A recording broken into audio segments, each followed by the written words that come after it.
Tributes pour in for Diego Maradona, who died Wednesday from a heart attack. Argentina announcing 3 days of national mourning to pay tribute to the country's iconic footballer. The Prime Minister of Ethiopia says his army is beginning the final phase of its military offensive in Tigray. A 3-day ultimatum for the leaders there to surrender has come to an end, prompting international fears over the fate of thousands of civilians.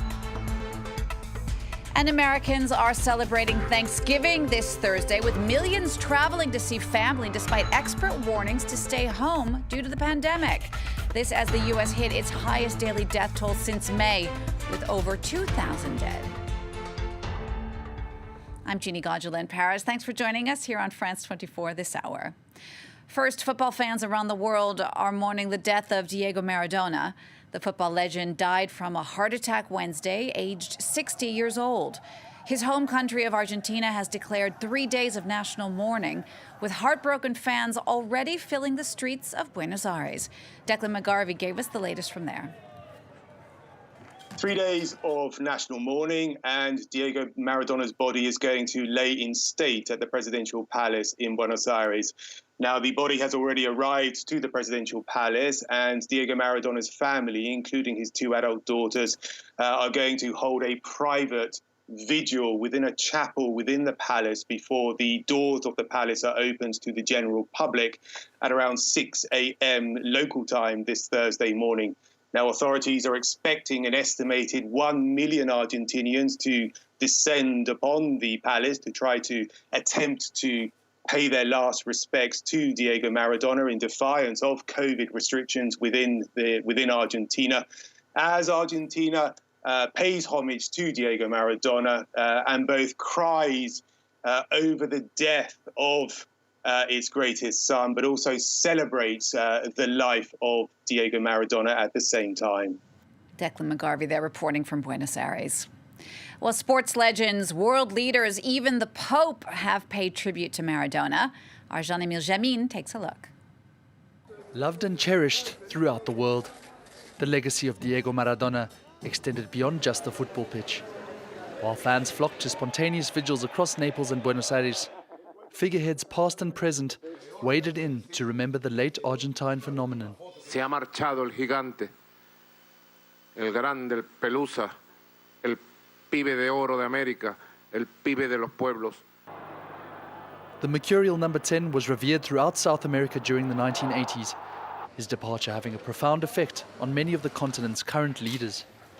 Argentina's president, Alberto Fernandez, posted a tribute saying, "You took us to the highest levels of the world. We'll miss you for all of our lives." Bolivia's former president, Evo Morales, praised Maradona as a person who felt and fought for the less fortunate, calling him the best soccer player in the world. While the office of avid football fan and fellow Argentine, Pope Francis, also offered prayers and sentiment, remembering the times the two had shared. Despite leading a life often filled with controversy, for the biggest names in the game, now was a moment only to remember the genius of a player regarded as one of the best ever to do it.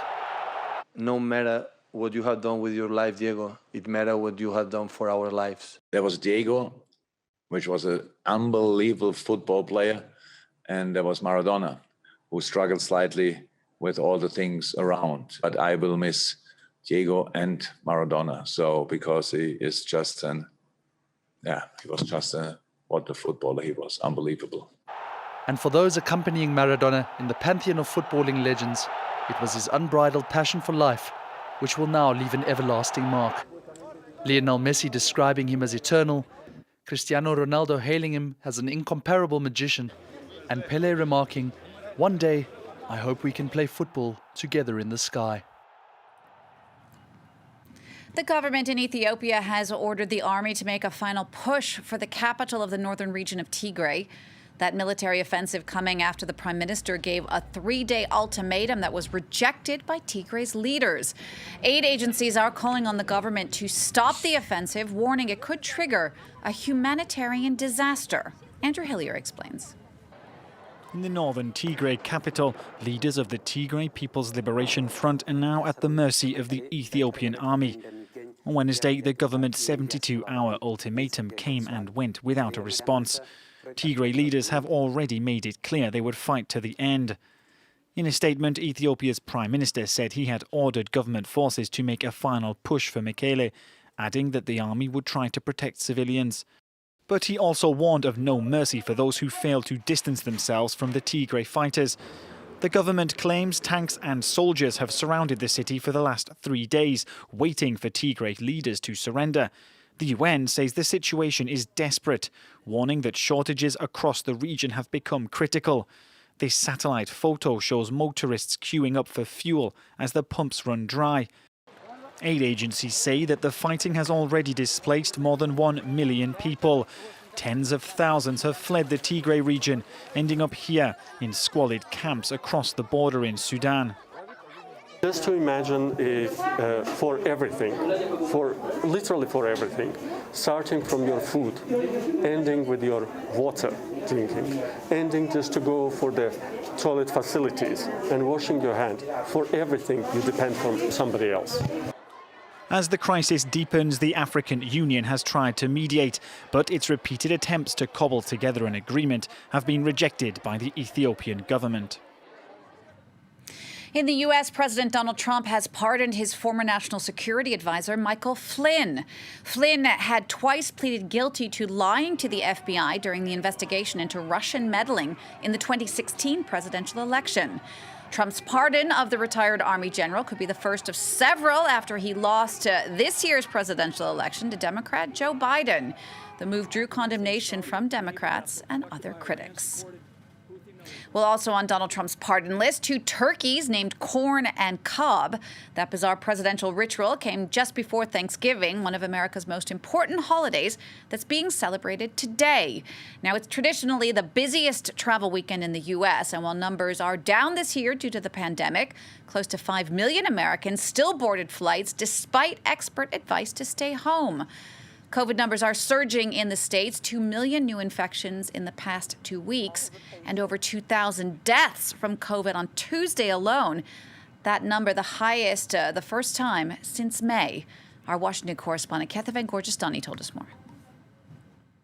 The mother of all super spreader events. That's what many public health experts are worried Thanksgiving could turn out to be, pleading with Americans not to travel and to avoid large gatherings. And that's because holidays have proven to facilitate the spread of COVID-19, with the U.S. Recording big surges after Memorial Day, after the 4th of July, and after Labor Day. And this time around, the virus is actually more widespread in the country than it has ever been. Cases are rising in all but one state. The same goes for hospitalizations, and daily deaths are up by more than 30% over the past week. To try to contain this latest surge, many states and cities have decided to tighten their restrictions, implementing new curfews, new limits on gatherings. 7 Midwestern governors, including 2 Republicans, have even decided to put out a bipartisan message asking their residents to, quote,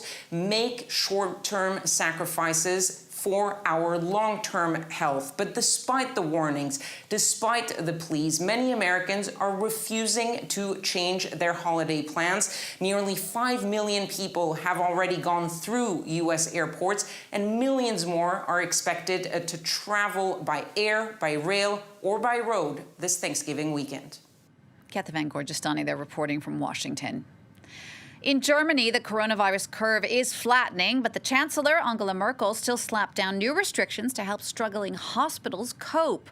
German bars, restaurants, and even ski slopes will be closed until January, and people allowed to socialize in groups no bigger than 5. Cami Nedelek reports. Mulled wine and Christmas markets. This is what the typical German holiday season looks like, but not this year. Germany's partial lockdown has resulted in partial success. So while infection rates are steadying, Berlin has decided to extend restrictions until January, after 410 COVID-19 deaths on Wednesday, a daily record. Exponentieller Anstieg der infizierten Zahlen ist gebrochen. Aus der steil ansteigenden Kurve ist ein flacher Verlauf geworden. Aber wir können uns mit diesem Teilerfolg auf gar keinen Fall begnügen. Die täglichen Infektionszahlen verharren noch auf einem viel zu hohen Plateau. In den Intensivstationen wird zurzeit Enormes geleistet, von meiner Seite auch. Cultural centres, bars and restaurants that closed at the beginning of November will remain shut into the new year. There are also tightened restrictions on gatherings. From December, only 5 people from 2 households will be able to meet, although over Christmas and New Year, that figure goes back up to 10. But even ahead of the announcement, some locals were defiant. Der Plan sieht genauso aus wie sonst auch immer. Es gibt halt gewisse Bereiche, da kann die Regierung halt nicht ganz eingreifen, meines Erachtens. Wir sind sehr verantwortungsbewusst, das machen wir jetzt schon seit März mit. Aber Weihnachten, da hört es in der Tat auf. Wir sind Like France, German ski slopes will remain shut until at least January, after ski resorts were found to be behind several infection clusters during the first wave. Both countries hope to coordinate a Europe-wide shutdown. That's being opposed by Austria and has angered ski resorts, who say they have proper sanitary measures in place. And here in France, the Prime Minister, Jean Castex, is set to lay out the details of the country's 3-phase deconfinement. Earlier this week, President Emmanuel Macron said shops would reopen in France this Saturday, with the lockdown set to gradually ease in the coming weeks.